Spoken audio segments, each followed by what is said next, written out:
Good day and welcome. My name is Ross Hebb.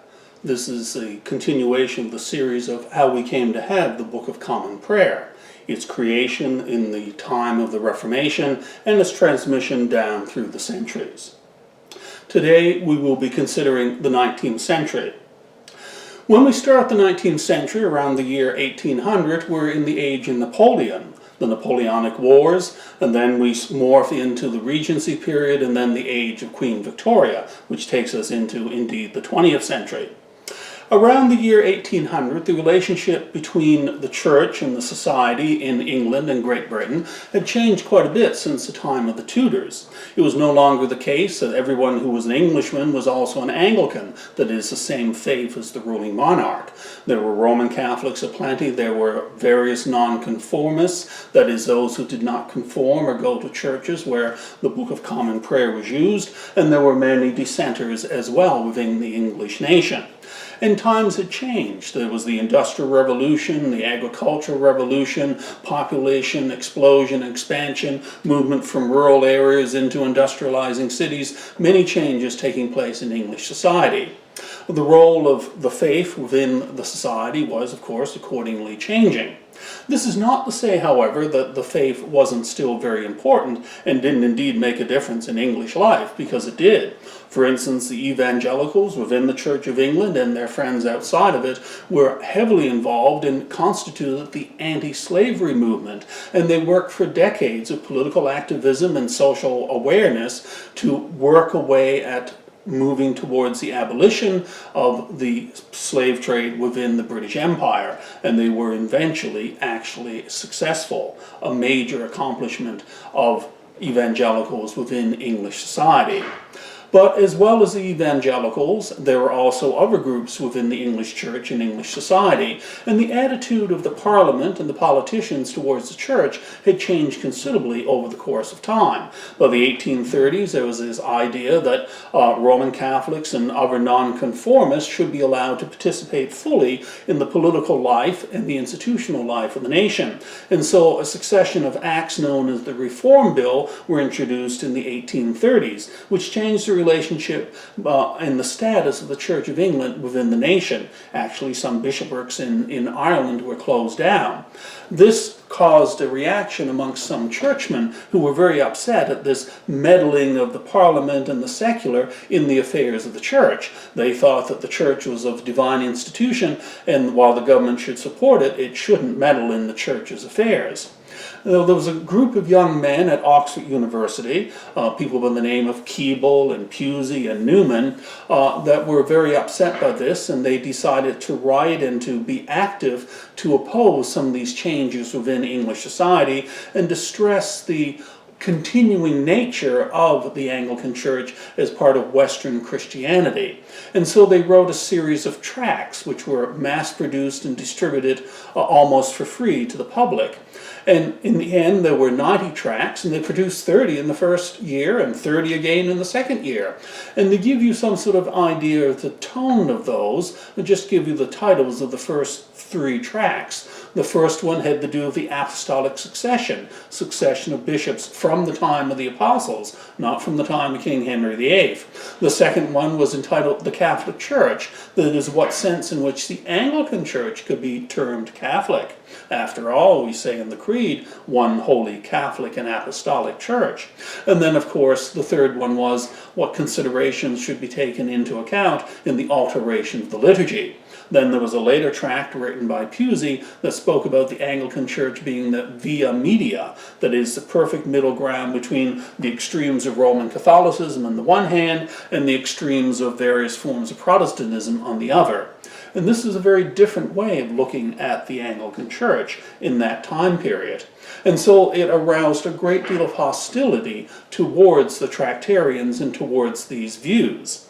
And there were people who spoke against them, there were organizations that worked against them, and there was always the suspicion that they were moving way too close to Rome. A suspicion which was only confirmed when one of the members, John Henry Newman, actually became a Roman Catholic in the early 1840s. But the Tractarian movement had started changes within the Anglican Church in England and the way it looked at itself and the way it related to its society. And there were many people who were inspired by some of the things which had transpired. The Tractarians morphed into, later on in the century, ritualists, that is, young men who became priests and who stressed the ritual aspect of the Holy Communion service and wore robes and even used incense. And then the ritualists eventually, after being persecuted for quite some time in the 1870s, they morphed into the Anglo-Catholics in the 1890s and beyond, and became the Anglo-Catholics that people now know from the 20th century as the High Church people. Enough said about goings-on within the Anglican Church in England. There was also, most importantly during the 19th century, the expansion of the Church of England throughout the British world and throughout the British Empire and beyond the bounds of the empire. There was, for instance, Bishop Heber, who went to Calcutta in India in 1823. There was George Augustus Selwyn, who went to New Zealand in 1841. And then, of course, Bishop Medley, who came out to New Brunswick, Fredericton, in 1845. All of these men were an example of the expansion of the Anglican Church overseas. For instance, by the end of the 18th century, there were only 2 overseas bishoprics within the British Empire, one in Nova Scotia and one in Quebec. By the end of the 19th century, they had added over 95 dioceses spread throughout the British Empire and beyond. And then this doesn't include expansion of the Anglican Church in the United States of America. By the year 1800, there were approximately 7 different dioceses in the United States. By the end of the century, by the year 1900, there were over 70 new dioceses within the Anglican Church in the United States, including 4 or so of a missionary nature in Japan itself. Now, when these missionary bishops went out, both in America and throughout the British Empire, they took with them the Bible and the Book of Common Prayer. One of those bishops was John Medley, who came to Fredericton, New Brunswick, and he was a bishop here from 1845 to 1892. And he was a great supporter of the Book of Common Prayer. A friend of the Tractarians, often accused of being a Romanist or a Puseyite, nonetheless he was a great supporter and user of the prayer book. And this is what Medley had to say about the Book of Common Prayer. The Book of Common Prayer, a book so scriptural that it is full of scripture from one end to the other, and built altogether upon scripture, so Catholic that nothing therein is found contrary to the decrees and practice of the apostolic, nay, the universal ancient church, men's private fancies only being excluded. So comprehensive that every man finds his wants represented and his petitions anticipated.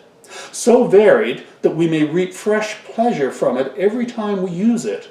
So full and frequent in its offices of prayer that, let a man be as devout as he will find his devotion cannot soar to a higher pitch, if it be sober, rational, and Christian, and withal so elevated that it leads us above the narrow views and petty prejudices of party into the calm and holy atmosphere of heaven. Thus spoke Bishop Medley.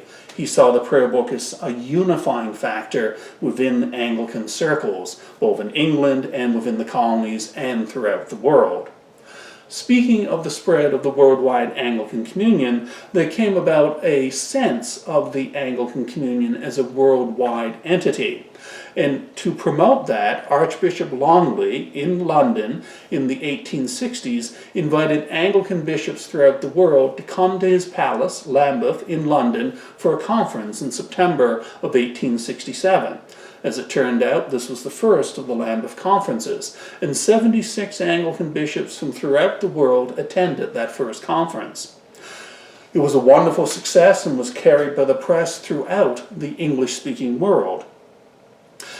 Archbishop Longley passed away. The new Archbishop, Tate, it wasn't clear that he was going to call another Lambeth Conference. It was originally thought of as a one-off, but nonetheless, with pressure from Canada and from the colonies, particularly Australia and New Zealand, Tate called a second conference, Lambeth Conference, for 1878, and that time 100 bishops from throughout the Anglican world, including many from America, attended.